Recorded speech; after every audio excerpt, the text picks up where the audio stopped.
आप सभी के हृदय में विराजमान परमात्मा को मेरी राम राम। अब राम की महिमा और नाम की महिमा, इन दो विषयों पर बातचीत चल रही है। बात बहुत गहरी और समझने वाली है। क्या है ये नाम और क्या है ये राम, इस भेद को थोड़ा गहराई से समझना, क्योंकि अगर समझ लेंगे ना थोड़ा, तो बहुत कुछ रास्ता आसान हो जाएगा। रास्ता भी क्यों मुश्किल है, ना समझी के कारण रास्ता मुश्किल होता है। समझ पैदा हो जाए तो वही रास्ता जो अभी तक मुश्किल दिखता था वही आसान लगने लगता है। अब राम के माध्यम से ये सारी बात हो रही है। राम के माध्यम से उस अनंत, उस विराट तक की यात्रा हो रही है। वह क्या है जो उस राम के भीतर भी आकर बस रहा है। थोड़ा सोचने वाली बात है, गहरी वाली बात है। हम कहते हैं ना, राम अवतार हैं, अवतरित हुए। तो कौन अवतरित हुआ उस देह के अंदर जो दशरथ के पुत्र के रूप में जानी जाती है? वह कौन सी शक्ति है? वह जो विराट शक्ति है जो उस राम के, देहधारी राम के शरीर में अवतरित हुई, उस शक्ति का नाम है। उसको कोई भी नाम दे तो अनाम, अनाम है उसका नाम। अब उस अनाम ने एक आश्रय लिया राम का, लेकिन उन्हीं राम के भक्त तुलसीदास जी उस नाम की महिमा को बताते हुए कह रहे हैं कि कैसे है वह नाम, राम का नाम, राम से भी अधिक महान, अति उच्च, अति विराट, अति विस्तृत। तो अब समझने की हम यात्रा पर निकलते हैं। दंडक बन प्रभु कीन सुहावन, कहते हैं भगवान राम ने दंडक वन को सुहावना बना दिया। दंडक वन एक ऐसा भयानक वन था, महासागर, जो राक्षसों से भरा हुआ था। मैं सांप, बिच्छू, कीट पतंगे, शेर, बाघ, चीता, इनकी तो बात ही नहीं कर रहा। ये तो सहज स्वाभाविक प्राकृतिक पशु हैं, लेकिन इन पशुओं से भी जो घिरे हुए पशु थे वे थे राक्षस। और वे राक्षस इन दंडक वनों में फैले हुए थे। वन का नाम ही क्या रखा है देखो, दंडक वन, यानी दंड देने वाला। जो खा जाता है किसी को क्षमा नहीं करता। इन वनों में ऋषि मुनि तपस्या करते थे और राक्षस क्या करते थे, उनको खाकर उनकी हड्डियों के ढेर लगा देते थे। आदिवासी जाति, जनजातियां, पिछड़ी जाति के जितने भी वर्ग थे उन सब पर घोर अत्याचार करते थे। और वे जातियां कौन सी थी? वानर जाति, वृक्ष जाति, गिद्ध जाति, नाग जाति इत्यादि। तो इन पर राक्षस घोर अत्याचार करते थे और वे त्राही त्राही करते रहते थे, अपनी रक्षा के लिए पुकारते रहते थे, लेकिन कोई भी उनकी रक्षा के लिए नहीं आता था। कौन आएगा? वे पुकारते थे राजाओं को कि हमारी रक्षा करो राक्षसों से, लेकिन राजा तो खुद डरे हुए थे राक्षसों से। तो आखिर कौन रक्षा करने उनकी जाएगा? राम गए रक्षा करने। राम ने उन दंडक वनों को सुहावना बना दिया। राम के जाने के बाद राक्षस कांपने लगे। जहाँ राम होते थे वहाँ राक्षसी गतिविधियाँ नहीं होती थी, क्योंकि उनको भय था। राम जानते थे राक्षसों को किस भाषा में समझाना है। शस्त्रधारी है ना, आप बड़े ध्यान से देखिए। हमारे दो जो अवतार हैं प्रमुख, जिनको हम राम और कृष्ण कहते हैं, दो, मैं अभी दो की बात कर रहा हूँ, ये दोनों शस्त्रधारी हैं। और परशुराम को भी देख लीजिए, शस्त्रधारी। क्योंकि जो दुष्ट है वह केवल शस्त्रों की भाषा समझता है, बल की भाषा। तो राम ने राक्षसों को उनकी ही भाषा में समझाया और उनसे कहा कि तुम्हारे रक्त से मैं इस धरती को पवित्र करूंगा। राक्षसों के मन में राम का इतना आतंक बैठ गया था कि वे राम से कोसों दूर भागते थे, और वो दंडक वन सुहावना हो गया। दंडक बन प्रभु कीन सुहावन, जनमन अमित नाम किए पावन। अब कहते हैं राम ने तो केवल एक दंडक वन को ही सुरक्षित किया, संरक्षित किया, सुहावना किया, लेकिन इस नाम ने तो क्या किया? जनमन अमित नाम किए पावन। अमित, जिसकी कोई सीमा ही नहीं है, न जाने कितने लोगों को पावन कर दिया, पवित्र कर दिया, उनको बदल दिया। राम ने भी जो शस्त्र प्रयोग किया राक्षसों को बदलने के लिए ही तो किया ना, कि क्यों निर्बलों पर अत्याचार करते हो। और जो लोग नाम का सुमिरन करते हैं, उन नाम का सुमिरन करने वालों के हृदय को उस नाम की महिमा ने परिवर्तित किया, और जो लोग परिवर्तित हुए वो कम नहीं थे, असीमित थे, बहुत अधिक थे। तो राम के क्षेत्र से बहुत बड़ा क्षेत्र उस नाम का है।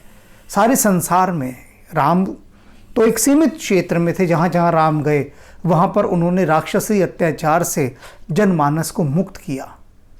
लेकिन नाम तो पूरे विश्व में है, पूरे संसार में है नाम। और वह नाम क्या कर रहा है? सबके हृदय को पावन कर रहा है, पवित्र कर रहा है, शुद्ध कर रहा है, निर्मल कर रहा है। तो ये नाम की महिमा है। अब बहुत सारे ऐसे मत हैं, धर्म हैं, संप्रदाय हैं, वो राम को बिल्कुल भी नहीं मानते। राम से उनका कोई सरोकार नहीं है। राम का नाम सुनकर उनके हिये में कोई हुक नहीं उठती, कुछ नहीं होता, कण मात्र भी। लेकिन इसका अर्थ ये नहीं कि यदि वे राम को नहीं मानते तो वे हमारी दृष्टि में पापी हो गए, या अछूत हो गए, या छोटे हो गए। वे राम को नहीं मान रहे तो किसी नाम को तो मान ही रहे हैं ना। और वह नाम कौन है, किसका है? उसी विराट सर्वशक्तिमान परमपिता परमेश्वर का है। राम उसका एक रूप है, वे दूसरे रूप को मान रहे हैं। अब यहीं पर अगर राम से हटकर अगर हम कहें कृष्ण को कोई मान रहा है, तो कृष्ण भी तो एक नाम है। अनेक कृष्ण भक्त मैंने ऐसे देखे हैं अभी संपर्क क्षेत्र में कि जिनको राम का नाम बिल्कुल भी नहीं सुहाता। वे कहते हैं कि नहीं, राम इतने महान नहीं थे जितने महान कृष्ण थे। वे गणित का हिसाब लगाते हैं, कैलकुलेशन करते हैं, घटा गुणा जमा भाग करके एक जोड़ बिठाते हैं और नंबर देते हैं फिर कि भगवान कृष्ण के नंबर ज़्यादा हैं, उनके हाईएस्ट मार्क्स हैं, वो टॉपर हैं भगवान कृष्ण, और भगवान राम की परसेंटेज कम है, वो 70-80% वाले हैं राम। तो इस तरह की भेद बुद्धि जो रख रहे हैं, उन्हीं के लिए तुलसीदास जी कह रहे हैं कि जिन्हें तुम कृष्ण कहते हो वे ही राम हैं, और जिनको राम कहते हो वे ही कृष्ण हैं। मूल अंतर केवल नाम का है। जैसे पीछे भी एक उदाहरण में बताया था कि रामकृष्ण परमहंस क्या कहते थे कि वह तो जल है और तुम्हारी प्यास बुझा रहा है। अब तुम उसे वाटर कहो, एक्वा कहो, आब कहो, कुछ भी कह लो, वास्तव में तो वह जल है ना। उसको अपने भिन्न भिन्न नामों से पुकार लिया, अंतर क्या पड़ा? तो महिमा केवल नाम की है, नाम उसी का। दंडक बन प्रभु कीन सुहावन, जनमन अमित नाम की पावन, निश्चर निकर दले रघुनंदन, नाम सकल कलिक कलुष निकंदन। और राक्षसों को मारा रघुकुल के जो शिरोमणि हैं भगवान राम, उन्होंने समूह के समूह, दल के दल राक्षसों के मार डाले, अत्याचार को समाप्त किया।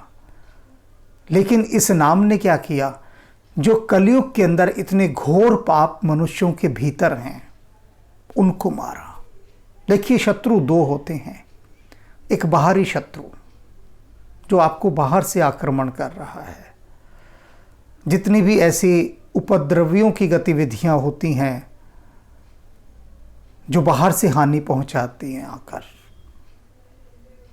उनका उपाय शस्त्र बल का प्रयोग है। अब कितने ऐसे गतिविधियां होती हैं, आतंकी गतिविधियां, उनके लिए सेना जाती है रक्षा करने और सैनिक रक्षा करते हैं मनुष्यों की। तो ये बाहरी प्लेटफॉर्म से रक्षा हो रही है, बाहरी धरातल से। अब जो सैनिक हैं वो आतंकवादी को तो मार देगा, अब लेकिन एक सैनिक जो आपके भीतर राक्षस बैठा है, घृणा का, क्रोध का, ईर्ष्या का, लोभ का, मोह का, कपट का, छल का, उसको फौज कैसे मारेगी, उसको राक्षस कैसे मारेंगे? तो उन भीतरी राक्षसों को मारने के लिए ये जो नाम है, ये जो नाम रूपी राम है, ये उन भीतरी राक्षसों का संहार करता है। और इस कलयुग के अंदर करोड़ों ऐसे मन के राक्षसों को इस नाम ने मार डाला। सबरी गीद सुवेकन सुगति कीनी रघुनाथ, नाम उधारे अमित खल वेद विदित गुणगात। राम ने शबरी का उद्धार किया, अहिल्या का किया, जटायु का किया, ये एक एक जने गिनाए हैं तुलसीदास जी ने, और इत्यादि जो भी राम के सेवक थे उन सब का उद्धार हुआ। तुलसीदास जी कहते हैं ये बात समझ लो आप, मैं संख्या में गिन गिन कर बता रहा हूँ। लेकिन वेद क्या कहते हैं? वेद कहते हैं वो जो नाम है वो अनंत अनंत सेवकों का, भक्तों का, प्रेमियों का उद्धार करता है, उनको सुखी करता है, उनके मन को ऊंचाइयों की ओर ले जाता है, ऊर्ध्वगामी करता है उनके मन को। ये नाम की महिमा है। राम के संपर्क क्षेत्र में जो जो लोग रहे, जो राम से जुड़े रहे, राम ने केवल उनका ही उद्धार किया। लेकिन नाम ने तो हर जगह, हर स्थान पर, हर काल में, हर युग में केवल और केवल उद्धार ही किया है सभी का। राम सुखंट विभीषण दो, राखे शरण जान सबको, नाम गरीब अनेक निवाजे, लोक वेद पर विरिध विराजे। अब आगे सुग्रीव का वर्णन कर रहे हैं, विभीषण का वर्णन कर रहे हैं कि सुग्रीव और विभीषण ये दोनों उनकी शरण में आए थे भगवान राम की। तो दो शरणागत में आए, उन दोनों शरणागत की भगवान राम ने रक्षा की, उनका उद्धार किया, उनका कल्याण किया। सारा संसार इस बात को जानता है। लेकिन नाम गरीब अनेक निवाजे, लेकिन वो जो नाम है, वो जो गरीब निवाज है, उस गरीब निवाज के नाम ने न जाने कितनों को निवाजा, कितनों का उद्धार किया, कितनों पर कृपा की, कितनों का कल्याण किया। यहाँ तो राम ने दो शरण में आए ना, सुग्रीव और विभीषण, लेकिन नाम की शरण में कितने लोग आते हैं? अनंत अनंत अनंत लोग नाम की शरण में जा रहे हैं। तो उन सारे शरणागतों का उद्धार इस नाम ने किया है। और ये बात कहते हैं वेद, बहुत खुलकर इस बात को स्पष्ट रूप से कहते हैं कि नाम की महिमा अपार है। और इस महिमा को यदि जानना हो, थोड़ा सा समझना हो, तो मैं फिर से इस बात को दोहराता हूं कि आप नाम में डूबने का प्रयास करें, जिसका भी नाम हो, जो भी नाम हो। और डूबने का अर्थ क्या होता है, उसमें लीन होने का अर्थ क्या होता है कि पूरी तरह से अपने को संसार की अन्य सभी गतिविधियों से हटाकर एक पूरा परिवेश निर्मित करके कि अब मैं बैठा हूँ तो मैं उसके ध्यान में, उसकी लौ में अपने को जोड़ने का प्रयास करता हूँ। केवल प्रयास करने का विनम्र निवेदन होना चाहिए कि सिर्फ एक कोशिश, हमारी इच्छा से उसके साथ बिल्कुल नहीं जुड़ा जा सकता। ये बात स्मरण रख लीजिए। आप लाख जतन कर लें, आपके लाख जतन करने के बाद भी आप उसके दर्शन नहीं कर सकते, उसका दीदार नहीं किया जा सकता। तो फिर प्रश्न उठता है कि हम क्यों नाम सिमरन करें, क्यों कोशिश करें। लेकिन ये कोशिश क्या है? ये लगातार पुकारना। आप लगातार दरवाज़ा खटखटाएं। जीसस कहते हैं जो दरवाज़ा खटखटाएगा वही मार्ग भी पाएगा।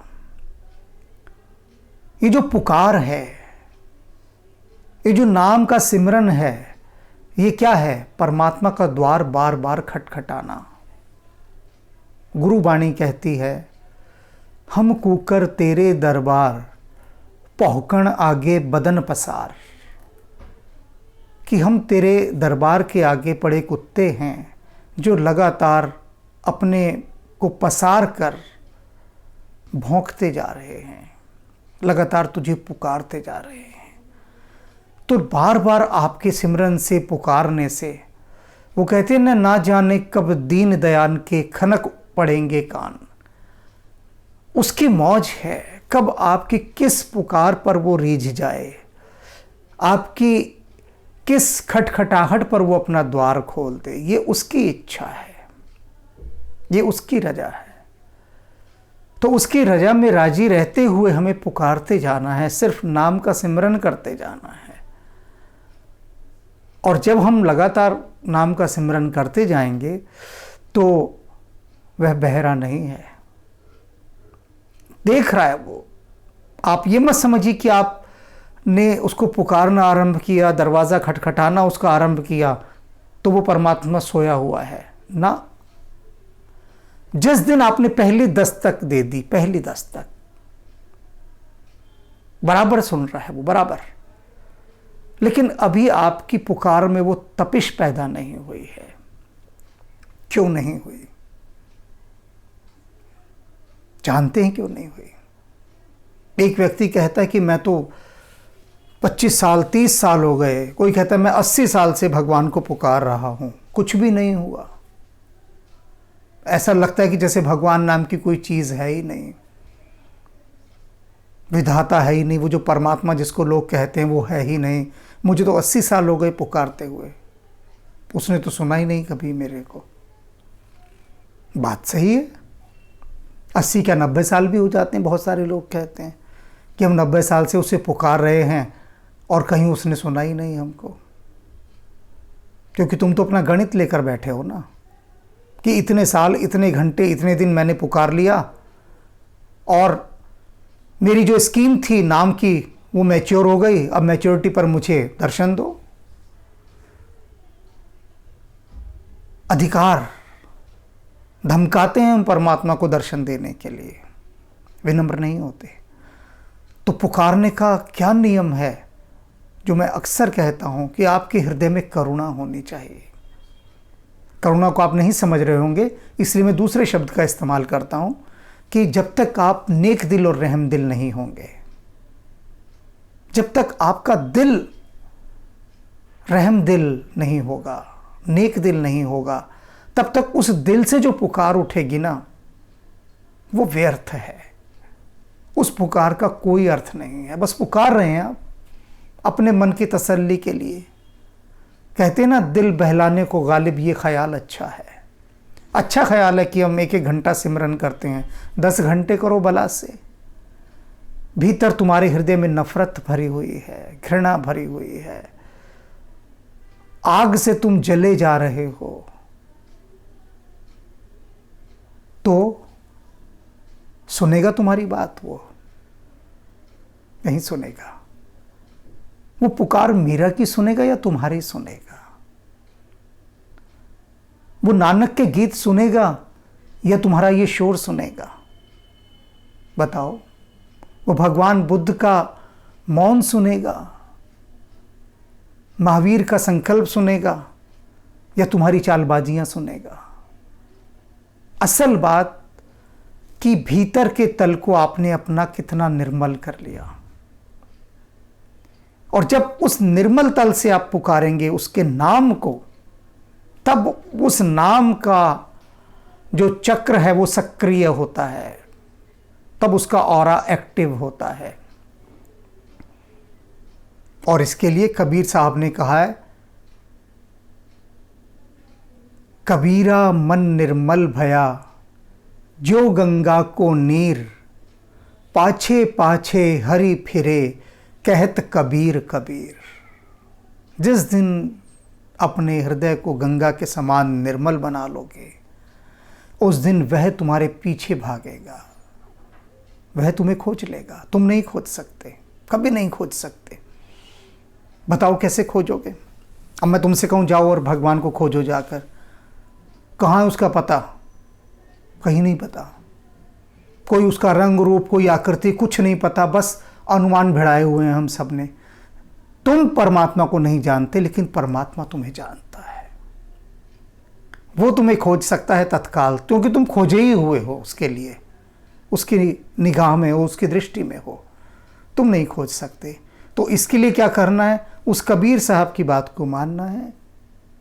कबीरा मन निर्मल भया जो गंगा को नीर।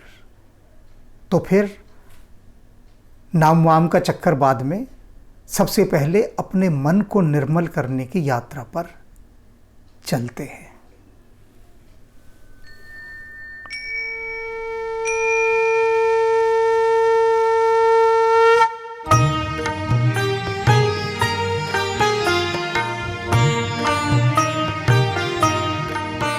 जय जय कपिनायक निज सुखदायक, शंकर स्वयं अनूपा। जय भक्ति विकासक दुर्गुण नाशक, सच्चिदानंद स्वरूपा। जय पवन कुमारा परम उदारा, केसरी कुंवर स्वरूपा। जय अंजनी नंदन सुर मुनि रंजन, दुख भंजन सुख रूपा। दुख भंजन सुख रूपा।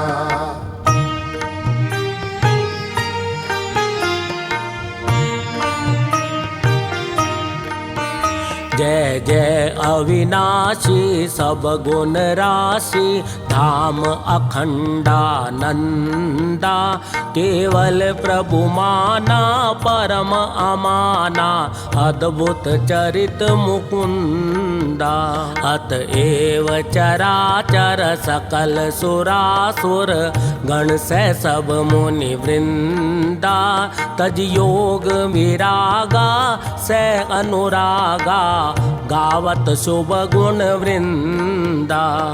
गावत शुभ गुण वृंदा।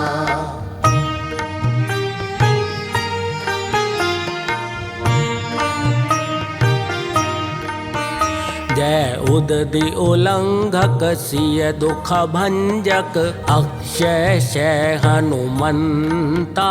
जय लंक विदाहक खल संहारक, राम वियोग निहंता। संजीवनी लाए लखन जियाए, रघुकुल प्राण बचाए। अहि पास कटा अहि रावण हत, रघुवर दो मुक्त कराए।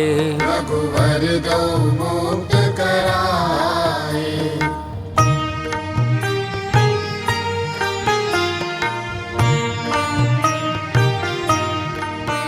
सनकादित सारद शेष विशारद, तब बल को नहीं जाना।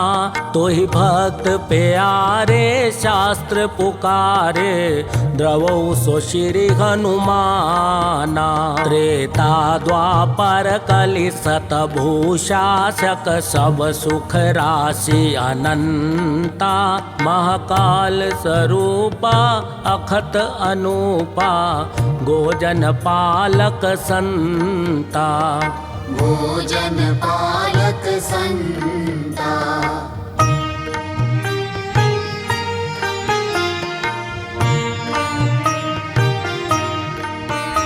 गुण दोष अवस्था त्रैगोतीता माया रहित स्वरूपा बालैक ब्रह्मचारी असुरारी स्वर्ण शैल समरूपा त्रिपुरारी खरारी शिव अवतारी सर्वसिद्धि निधि पुंजा बलवेक पराक्रम मति गुण आदिक नमत तोर पद कंजा नमत तोर पद कंजा।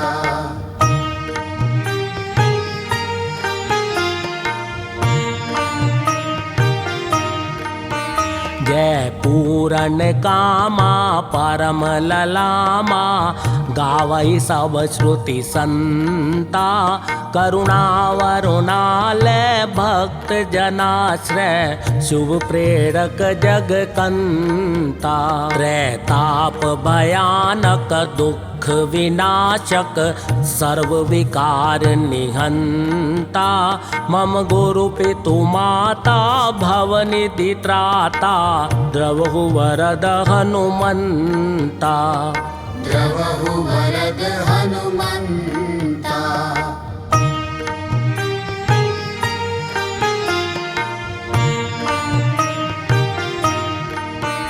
जय मंगल मूर्ति राम अयन जय सद्गुण सन्मति भक्ति सदन जय ब्रह्म विचार प्रसार करण कुविचार कलेश कलाप हरण जय सर्व प्रपंच प्रशूल समन जय जीवन सारथि सत्य शरण जय संकट मोचन राम रमण अभिनंदन वंदन कोटि नमन अभिनंदन वंदन कोटि नमन अभिनंदन वंदन कोटि नमन।